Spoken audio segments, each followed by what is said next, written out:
Ko te Reo Māori Turi te ingo te kaupapa nei. Ko te timatanga tēnei kaupapa hei honua ngā whānau turi ki te ao Māori. Kia ora, ko Tanesha tōku ingoa. No taitoko ahau. Ko Ngāti Raukawa tōku iwi. Ko tētahi tauira o te reo rotarota kua whakaakona e mātou ko mātou mā tāpono. E rima o mātou mā tāpono, mana, Turi Māori tikanga, ngā wawata, kotahitanga, me tapu.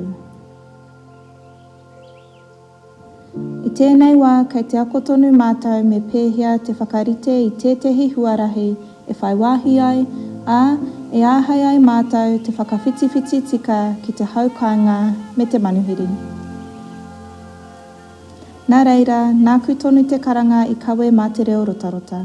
Kāti, ina he turi ki te turi, ka hoki mai te reo karanga hei reo rotarota.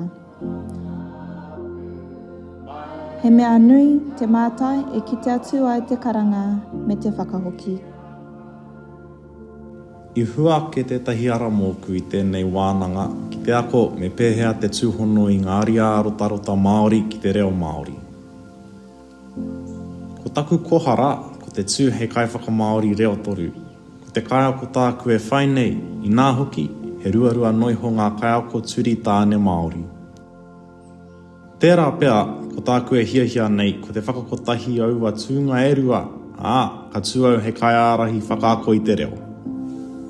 The barriers of being Māori and then Turi on top of that is really it's a mamai journey for them. So this journey has been able to open up, and that's the real, I think, uniqueness and magic of the kaupapa that they come and they're leading, they're creating their reo.